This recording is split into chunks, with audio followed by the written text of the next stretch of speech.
Ou plutôt, y en a-t-il davantage en 2025 que les autres années, que les autres printemps? Rémi André, vous êtes toujours avec nous. Je le disais, épisodes de grêle, souvent violents d'ailleurs, qui se multiplient ce printemps.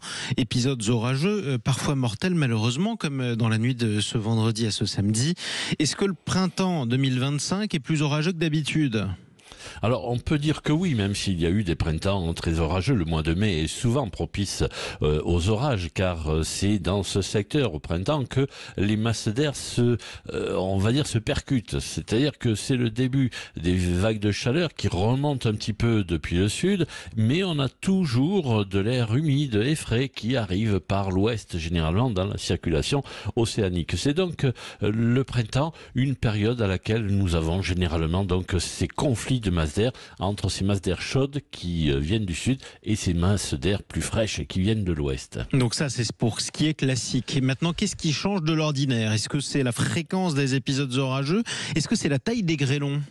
Alors oui, effectivement, car nous remarquons que les orages deviennent un petit peu plus nombreux, ça c'est vrai, et surtout plus intenses. Alors c'est lié à plusieurs choses. Oui, nous avons des grêlons qui deviennent plus gros. Pourquoi? Parce que l'instabilité n'est plus tout à fait la même. Avec le changement climatique, l'augmentation des températures de façon globale rend l'atmosphère plus humide. C'est-à-dire que l'atmosphère plus chaude peut contenir plus d'humidité.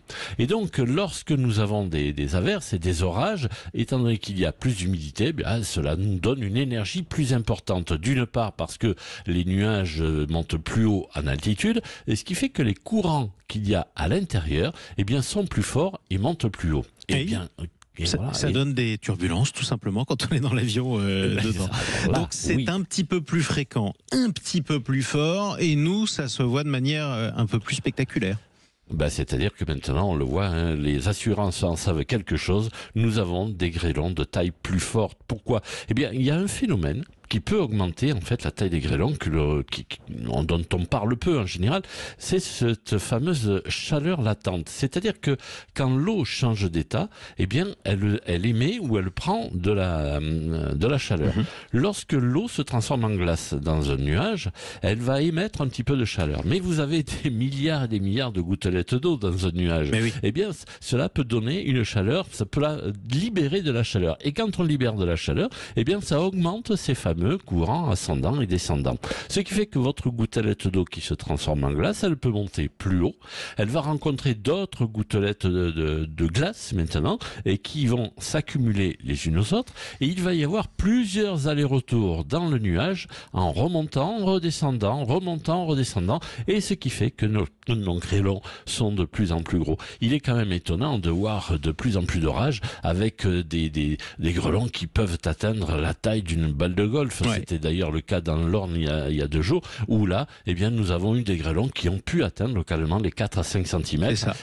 Ça devient de plus en plus fréquent, et donc ça peut justement être mortel, certes, mais ça provoque des dégâts très importants. Exactement, c'est pour ça qu'il faut se protéger. En tout cas, merci beaucoup mon cher Rémi André pour ces éclairages toujours précieux du météorologue que vous êtes.